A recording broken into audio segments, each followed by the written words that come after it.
ওয়ালাইকুম আসসালাম রহমতুল্লাহ বরকাত। আপনি দাবা খেলার সম্পর্কে জানতে চেয়েছেন। দাবাকে বলা হয় আরবিতে শতরঞ্জ। শতরঞ্জ এই খেলাটা জায়েজ কি না জায়েজ সে বিষয়ে আলেমদের মাঝে এই বিষয়ে ব্যাখ্যা রয়েছে। ব্যাখ্যাটা হলো যে যদি দাবা খেলা হয় এবং এটা বিনিময়ে খেলা হয়, যে হারলে এরকম দিতে হবে, জিতলে আমাকে দিতে হবে, আর যে হারবে তাকে দিতে হবে, এরকম যদি শর্ত দিয়ে করে, মানে বিনিময় বিনিময় নিয়ে যদি খেলে দাবা, তাহলে এটা হারাম সর্বসম্মতিক্রমে। একইভাবে যদি দাবা খেলে এবং এই দাবা খেলতে গিয়ে তার ওয়াজিব ওয়াজিব যে সমস্ত কাজ রয়েছে, যে সমস্ত কাজগুলি তার উপরে পালন করা ওয়াজিব, সে সমস্ত কাজে যদি ব্যাঘাত ঘটে, যেমন তাকে আল্লাহর জিকির থেকে, সলাৎ থেকে, তারপরে সন্তানাদি স্ত্রীদের দায়িত্ব পালন থেকে, সৎ কাজের আদেশ, অসৎ কাজের নিষেধ থেকে, এভাবে যেগুলো ওয়াজিব রয়েছে তার উপরে, সে সমস্ত কাজ থেকে দূরে রাখে, এক কথা তাকে ও দায়িত্ব পালন করা থেকে দূরে রাখে, তাহলে সেক্ষেত্রেও সকল ওলামার মতে সেটা মানে না জায়েজ, সেটা কোনো ক্রমেই জায়েজ নেই। এটা সবার নিকটে কোনো আলেম এখানে দ্বিমত পোষণ করেন নাই।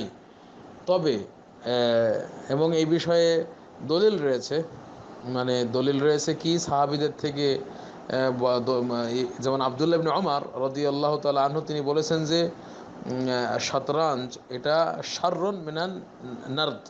নারদ মানে লুডো খেলা। তো লুডো খেলার সম্পর্কে স্পষ্ট হাদিসে আসছে, আল্লাহ রাসূল বলেছেন যে ব্যক্তি লুডো খেলে সে শূকরের রক্তের ভিতরে নিজের হাত হাত ডুবায়, মানে যেন শূকরের মাংস খায়, এত অপরাধ এই লুডো খেলাটা। এটা এটা কাবিরা গুনাহ। তো ইবনে ওমর রাদিয়াল্লাহু আনহু বলেছেন যে এটা তার চাইতে নিকৃষ্ট শতরঞ্জ। তাহলে সাহাবীর বক্তব্য থেকে পাওয়া যাচ্ছে যেটা শতরঞ্জ এটা অত্যন্ত জঘন্য একটি কাজ, এবং এটা এটা খেলা ঠিক না।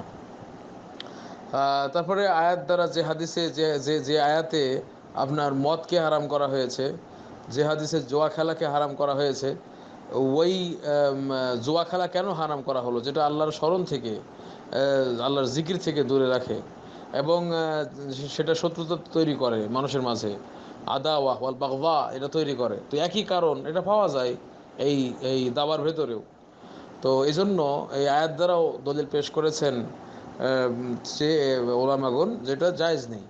এটা কোন সময়? যখন সলাৎ থেকে দূরে রাখবে বা ওয়াজিবাত থেকে দূরে রাখবে, অথবা সেখানে বিনিময় নিয়ে খেলা হবে, অথবা এটা খেলতে গেলে শত্রুতা তৈরি হয়, এবং এটা খেলতে গেলে পরস্পরের ভিতরে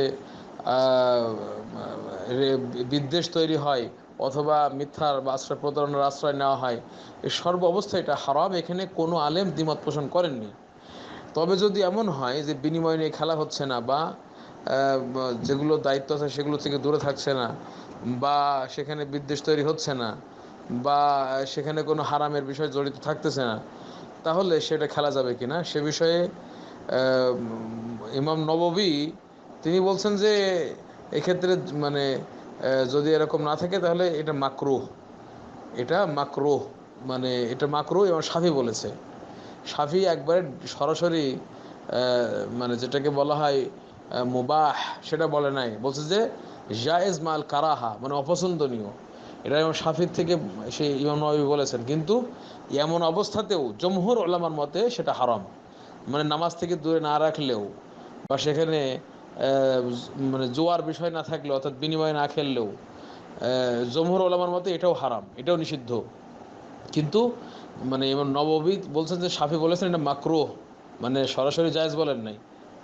আর এ বিষয়ে আমরা যেহেতু সাহাবির উক্তি পেলাম যে শতরঞ্জ এটা নার্দ, অর্থাৎ লুডু থেকে দাবাটা আরও বেশি জঘন্য, তো সেখানে তাবেঈদের আমল এটা যদি থেকেও থাকে, আমরা এটা বিশ্বাস, মানে আমরা খায়রুল কুরুন যারা, যেমন সাহাবি তাবেঈন, তাদের থেকে এরকম মানে পাওয়া যাওয়াটা এটা অস্বাভাবিক, মানে এটা পাওয়া যাবে না এটাই ঠিক।